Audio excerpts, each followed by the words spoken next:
La pregunta de workflow que abarca, bueno, timecode, metadata, planilla de sonido, wild tracks, ambientes, sería, teniendo en cuenta el montaje y las necesidades de postproducción de sonido, ¿cuáles son las consideraciones y métodos de trabajo que el sonidista de directo debe tener en cuenta?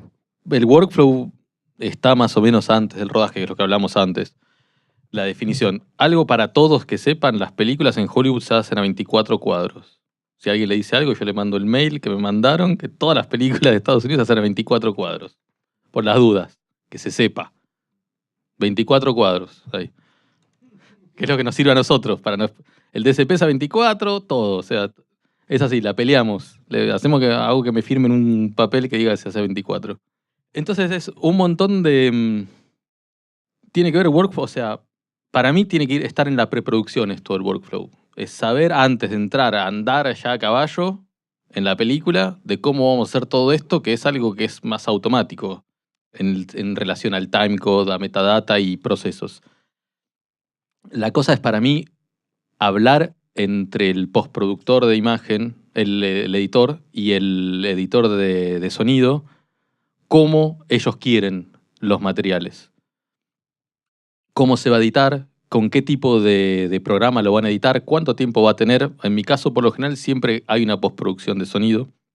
En el caso de las demás personas varía, pero saber cómo quieren que sea entregado ese material y cómo quieren que sea grabado. O sea, porque cada estudio o cada persona que lo edita, los diálogos es diferente, no sé.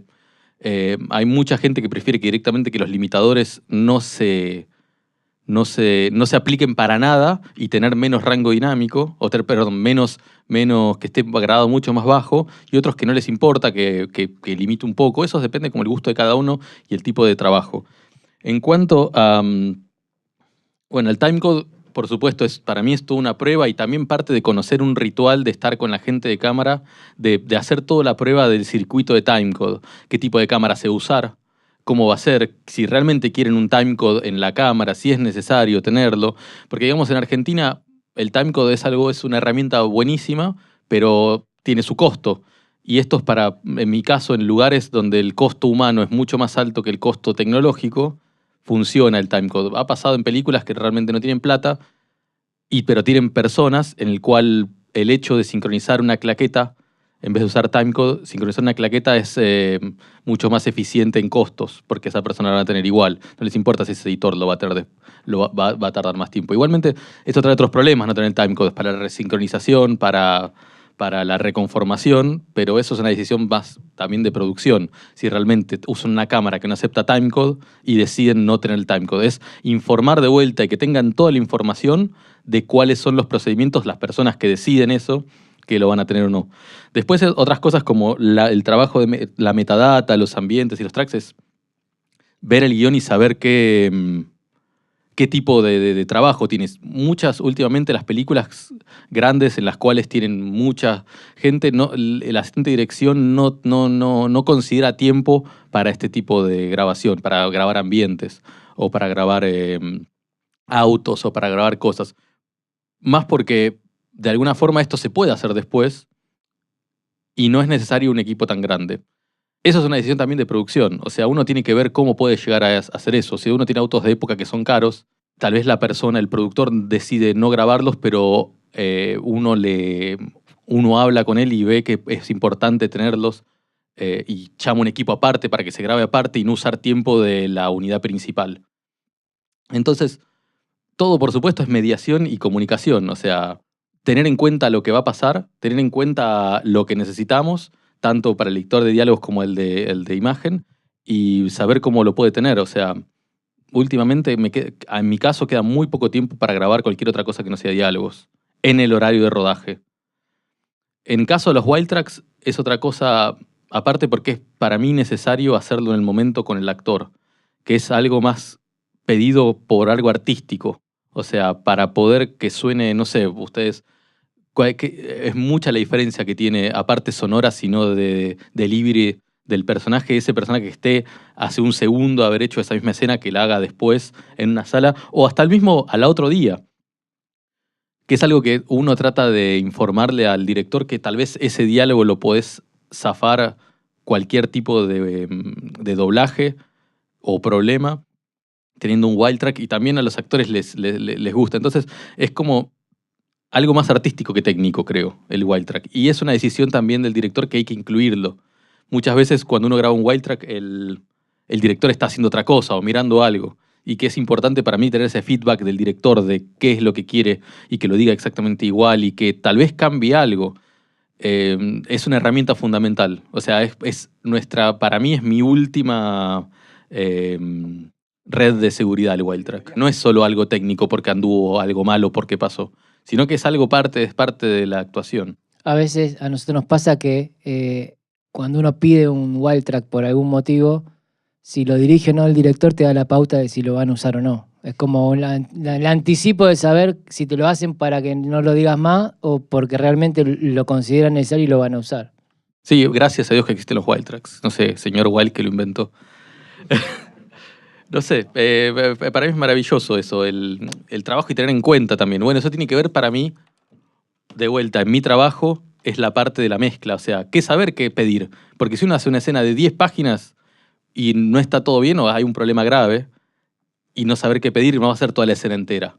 Si uno sabe que justo hay un ruido de un piso o de algo, un inalámbrico que no pudo llegar, es saber identificar con el conocimiento de cómo sonó y pedirlo. Eso es importantísimo, que para mí tiene que ver también de vuelta con cómo uno mezcla y cómo uno hace ese envío a algo parecido que sería como editaría. Para poder pedir qué cosas andan y qué no, para no hacer todo de vuelta, porque imagínate todas las escenas, vos pedís todos wild tracks y realmente estás haciendo teatro, estás haciendo radio.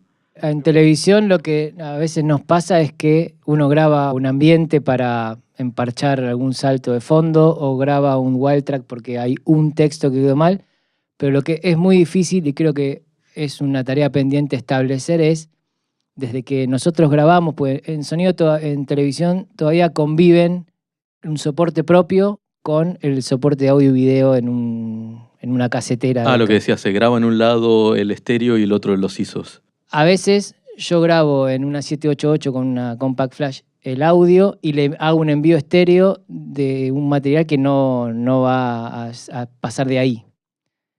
Pero hay algunas unidades donde todavía convive que audio y video se graban, o sea, los 8 tracks de audio se graban sobre el video. Embebidos, exacto. Cuando pasa eso en general es donde más difícil es lograr que esto que uno grabó, que uno dice, bueno, voy a reemplazarlo o algo, le llegue al editor y que el editor sepa que más allá que uno dejó un micrófono mal, pensó que lo podía solucionar y le envió. O sea, a veces todavía no está bien claro cómo establecer, porque el que carga el material sí. lo hace. Voy a nombrar a Rubén, que tiene vos dijiste una vez, ambiente no planillado, ambiente que no existe. Es así. Cualquier cosa que vos no ponés y que el otro no sabe, que es parte de la comunicación, no existe. Entonces es parte de la preproducción, es informar cómo uno va a nombrar y a poner y a sacar para que después la otra persona, a prueba de tontos, entienda lo que uno hizo. O eventualmente sentarse al lado de la otra persona y decirle esto, que uno no lo quiere hacer, pero bueno. En televisión, por una cuestión de tiempo, nos pasa a veces que no podemos participar de la postproducción, básicamente, porque lo que grabás hoy sale mañana a la noche. Claro, por eso necesitas tener siempre una comunicación. Lo mandás por planilla, todo, pero bueno, a veces entre lo que pasa entre edición de video y postproducción de sonido, la información a veces no fluye como debería. Y bueno, nada, no llegan los ambientes, los white track o las cosas, y bueno, ahí tenés que a veces directamente llamar al postproductor de sonido y avisar, bueno, te mando esto y esto, pedilo porque está en tal canal, de tal capítulo, tal escena, tal día. Y a veces es difícil porque al editor, primero que la información, o sea, son muchos editores trabajando en paralelo, se reparten los programas, no es lo mismo una tira que un unitario, y aunque les llegue esa información, por ahí ellos no tienen el número de escenas. Es difícil.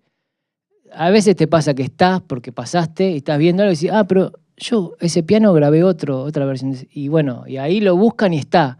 Pero si yo no estoy, es más de reparación lo que hacen que de sustitución a veces. Yo tengo acá una pregunta para Gaspar, que es, el documental es, ¿cómo haces para O sea, para tener un criterio en las cosas para grabar y para planillar además. Porque me ha pasado también que uno graba muchas cosas y después no sabe bien si la otra persona lo hace, tener un criterio o decirle dónde está todo, porque no está colgado grabando todo el tiempo. Sí, bueno, en este tema puntual del flujo de trabajo y de la relación entre el registro y la postproducción, en mi caso es bastante particular, me parece, porque no necesariamente siempre es así en el documental, pero yo por lo general, mi ideal es hacer las dos cosas. O sea, mis proyectos favoritos, o la mejor manera en la que yo intento trabajar es involucrarme en el proyecto desde la preproducción, conocerlo, hacer el rodaje y hacer la postproducción también. Con lo cual tiene sus pros y sus contras. La ventaja de que este problema entre que se grabe algo que después no se utiliza, digo, eso está descartado porque soy yo mismo.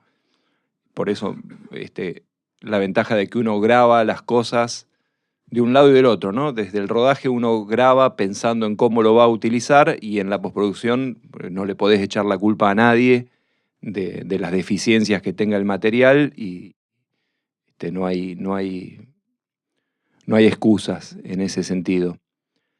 Y la contra también a veces puede ser un poco una relajación en cuanto a la prolijidad también, ¿no? Porque no es lo mismo, seguramente para mí no es lo mismo cómo voy a planillar y a entregar el material si sé que van a venir 200 gringos a revisarlo, a escucharlo y a darme reportes de cómo hice las cosas. Así sé que soy yo mismo 2 meses después el que va a recibir eso y el que va a trabajar. Por eso me parece que siempre está bueno tener presente que aun cuando en el rodaje yo pienso que voy a ser el postproductor, tener presente que puede pasar que no, que en el camino eso puede cambiar y porque me peleé con el director o porque millones de cosas, de imprevistos que pueden pasar, siempre trabajar con la idea de que ese material le tiene que llegar a alguien que no estuvo en el rodaje, que no conoce los pormenores. Entonces, si después soy yo, bueno, buenísimo también porque me llegó el material súper prolijo. Y si pasó que le llegó a otra persona porque hubo un cambio en la planificación y la postproducción la terminó haciendo otra persona, bueno, no le va a servir que yo le diga, no, yo no hice planilla porque pensé que la iba a hacer yo. Entonces, eso es algo también que fui aprendiendo, aunque esté, entre comillas, confirmado que la postproducción la hago yo, o sea, el plan original, trabajar pensando en que la postproducción es otra etapa y puedo ser yo o puedo no ser yo el que va a hacer esa etapa. Y bueno, sí, es bastante complicado ir planillando cuando uno está con todo colgado. Creo que hay bastante de organización diaria en un documental donde yo sé que tengo que dejar una fracción del día de mi jornada para pasar en limpio un poco todo lo que se hizo, digamos. Si filmamos 6, 9, 10 horas, hay un rato a la vuelta en el hotel o en la casa donde se está parando que es de limpieza del equipo, que por lo general en la ficción hay mucho más tiempo muerto y somos 2 o 3 personas o 4, entonces está esa posibilidad mientras se está ensayando o se está iluminando de limpiar el equipo, de tener todo ordenado. En el documental, por lo general, a lo largo del día se va sumando suciedad, se va sumando desorden. Entonces hay como que establecerse una rutina, un lugar en la casa o en el hotel donde estemos parando, donde decir, bueno, en este sector, en esta mesita, en este cajoncito, me voy a dedicar todos los días a limpiar mi equipo, a escuchar un poco, a planillar y a tener el material prolijamente presentado para un hipotético postproductor. En el caso del documental, me parece que el sonidista directo tiene mucho más influencia o aporte en lo narrativo, ¿no? que en la ficción, que está todo como mucho más pautado. ¿Cuál es tu relación con el editor, digamos, en ese caso? Digo, en En la ficción generalmente le llega el material y es claro el material dentro de todo, pero vos podés tener cosas grabadas que no sabe el editor que podría ser usado para el relato en sí. ¿Cuál es tu relación o si tienes una relación especial? Yo siento que en el documental, al ser menos personas en general, todos los roles son menos esquemáticos, está menos definido cómo son las relaciones. Entonces lo humano, si bien influye, en cualquier humano influye lo humano, digo, en el documental, al ser menos personas, es más difícil tener estructurado los roles y cierto esquema de cómo son las cosas. Con esto quiero decir, cada proyecto termina siendo muy diferente porque cada director tiene maneras muy diferentes de manejarse en el documental y influye de manera muy directa sobre las 2 o 3 personas que están a su alrededor. Y con el montajista pasa un poco lo mismo también. Hay 2 casos que podría ser como lo más común, digamos. Está el documental que lleva al montajista al hipotético viaje y entonces mientras la jornada de rodaje transcurre en la casa o en el hotel, que es la base, está el montajista editando, con el cual hay todos los días un permanente ida y vuelta. Che, es como muy fluido y muy como un continuo de trabajo. Che, no encontré el audio de tal cosa, sí, está en tal lado, fíjate, te lo informé, ¿no?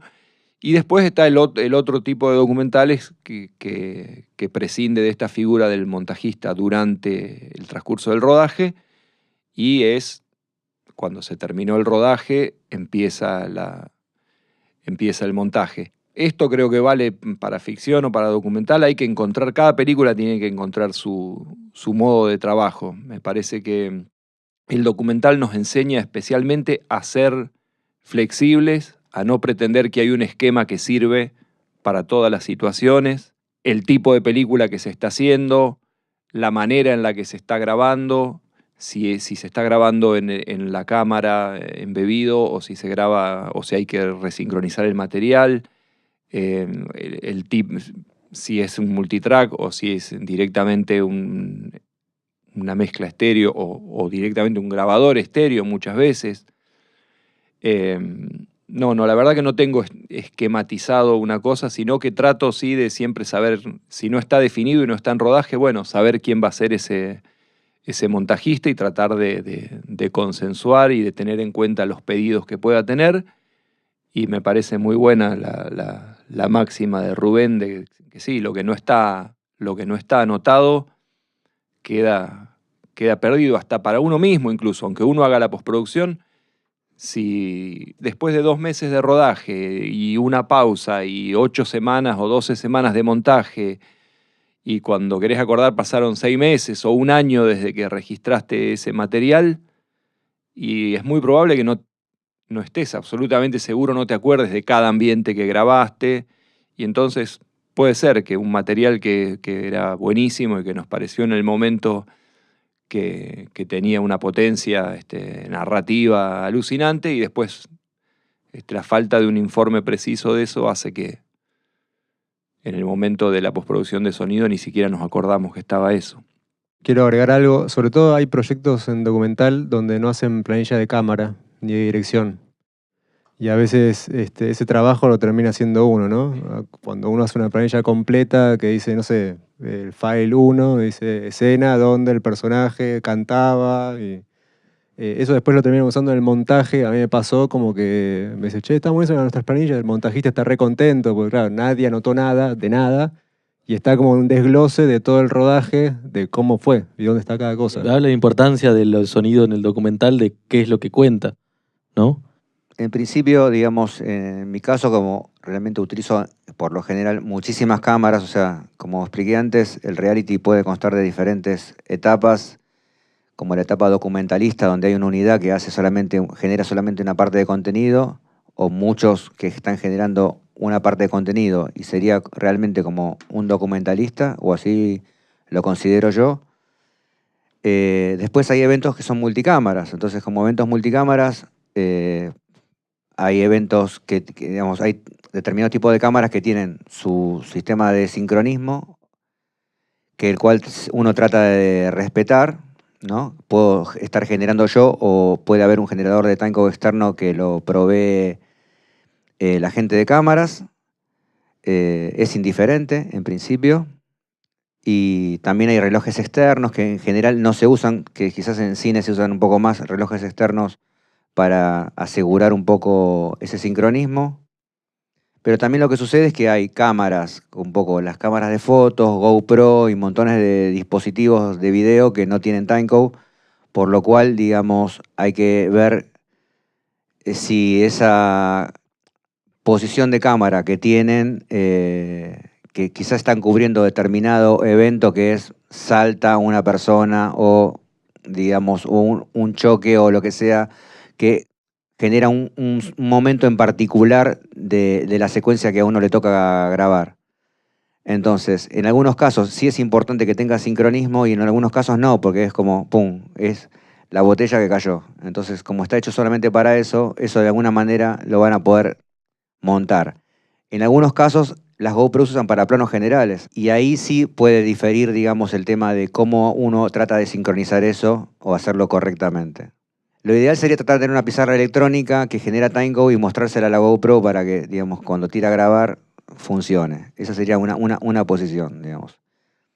Si fuera una situación que es mucho más reducida, llamémosle una unidad muy reducida de un sonidista con su GoPro y su cámara de fotos, uno podría utilizar, digamos, que la y quizás hasta el grabador no tenga timecode.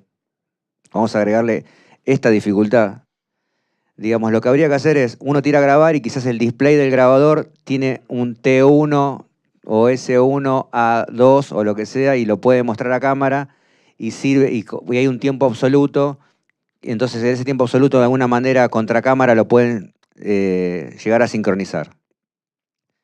Entonces, porque todo, digamos, la tecnología es muy práctica, pero hay una parte donde quizás no está esa información, uno no puede generar metadatos en el archivo y no se va a encontrar, digamos. Puede ocurrir también de que no se le cargó en la cámara de fotos o en el grabador el tiempo real del día o de la fecha, y entonces uno puede decir, bueno, ahora son las 13:15 y la cámara quizás tiene otro horario. Entonces quizás si uno no tiene timecode estaría bien poder sincronizarlos vía el reloj normal que tiene cualquier dispositivo digital.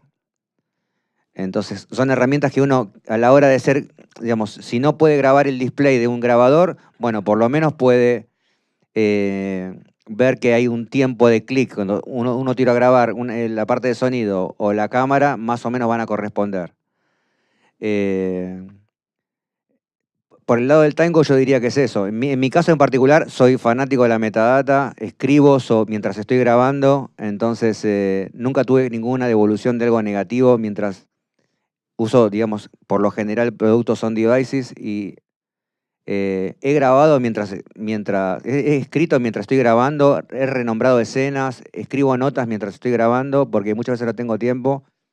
Me viene una lista con 25 micrófonos y más o menos sé dónde, digamos, qué es lo que está pasando, pero la realidad es que mientras estoy escuchando y grabando, estoy escribiendo la metadata en cada canal, porque no tengo a veces mucho tiempo. Y quizás un asistente, el 21 era de Marta y el 20 está cruzado, bueno, mientras estoy grabando lo corrijo, no tengo problemas con eso. Es confiable la máquina, esta en particular. Y después, con el caso de los wild track en general, digamos, nosotros no hacemos wild track porque es un programa en vivo. Prácticamente, digamos, hay unidades y hay programas de formatos norteamericanos que sí permiten tener una segunda unidad, y eso significa que uno puede tener una competencia determinada y ese mismo día se está editando un precorte y al otro día va una unidad de sonido y una unidad de cámaras para hacer con dobles las caídas, el pisito, digamos, la zambullida, la ramita o lo que sea. En general se hace de esa manera. Los que tienen presupuestos tienen una segunda unidad que viene va directamente con el timecode, con su plano general y dice necesito este plano en particular de esto. Y hacen la recolección tanto de las partes, de los planos realmente muy cortos, porque obviamente no son los participantes, Y por otro lado, cuando hay mucho, estamos hablando de un survival americano que tiene el premio de $1 millón, o sea que en general hacen los planos generales con todos dobles, digamos. O sea que esas son estructuras a las cuales yo no tuve la posibilidad de participar, pero sé que se resuelven de esa manera, porque si no es como hay algo como idílico, dicen, ¿cómo hacen estos tipos esto? Bueno, hay una parte que se hace de esa manera. Sí. De los programas en vivo que haces o que estás haciendo, ¿no hay ninguno que decida grabar nada o dejar nada para después levantar? ¿No se levanta nada? Van en vivo, ¿no? En los programas en vivo se graba todo lo que digamos, toda información que haya la voy a grabar, digamos. Se planilla Claro. como metadato. Y si yo tengo por ejemplo, hago una situación que en general tiene que ver con exteriores, ¿sí? En estudio estas cosas prácticamente no ocurren. En exteriores lo que uno hace, yo puedo grabar un ambiente, me alejo de una situación de fuentes sonoras humanas y dejo, digamos, la grabación que me puede durar 2 horas, dejo un par estéreo grabado ahí y yo planillo que ese ambiente es el fondo de toda la secuencia que fue grabada. Lo planillo. Así todo, muchos editores cuando hacen la sincronización, hacen su propia interpretación del sincronismo y de los metadatos y a veces renombran los timecode porque como ingresan otras cámaras que no tienen timecode y qué sé yo, regeneran un timecode. Una vez que ya ellos sincronizaron todo, lo regeneran en ese momento y después para los productores de sonido se le hace realmente muy difícil buscar ese material con respecto a sincronizarlo contra el timecode porque lo generaron otro. Entonces es complejo desde ese lugar.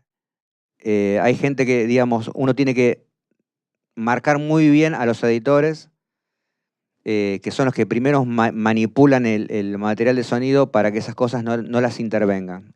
Y si las van a intervenir, que llamen al responsable de postproducción de sonido para poder coordinar esa situación, digamos. Porque no es un detalle menor, porque se pierde la información y después cuando se abren los canales no tenés la totalidad. Por otro lado, a veces uno puede grabar en 32 canales o más canales y el Avid, muchas veces las licencias son de 24. Entonces no te pagan la licencia o quizás un Avid solo tiene 32 o 64 canales y cuando uno comparte una edición de un proyecto, capaz que unos hacen una parte, otra como pasa en ficción también.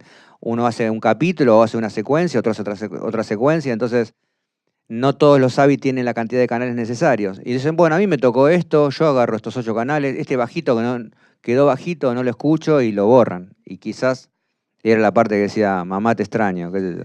O sea, y que es importante en un reality. Porque siempre todo se basa a través del contenido. La narrativa tiene que ver con, digamos, con que la pasen mal o que la pasen bien y momentos de cierta euforia, digamos. Definitivamente no hacemos wild tracks de ningún tipo. Y sí, ambientes todo lo que se pueda, sí, porque sirven para, como son proyectos que a veces duran demasiadas horas y uno empieza de día y termina a cierto anochecer, el nivel de fondos de naturaleza, en particular, en el caso de, obviamente siempre refiriéndome a la parte de exteriores, hace una diferencia. Entonces, si lo puedo grabar aparte, por más que obviamente siempre un productor hablando por handy o lo que sea, digamos, yo dejo un set estéreo en algún lugar que no me moleste nadie dentro de lo posible y que no lo vean por cámara, y si no lo cubro con algo para que no se vea, y grabo toda la secuencia todo el tiempo. Y siempre lo marco y siempre lo nombro, y si puedo lo disfruto, digamos. Es importante esto, ¿no? Me parece remarcar el ver el display, si no hay información, el de tener los relojes de las máquinas parecidos, son otras herramientas que me parece que valen la pena tener, digamos. Es bien de argentino de buscar las cosas cuando uno no tiene.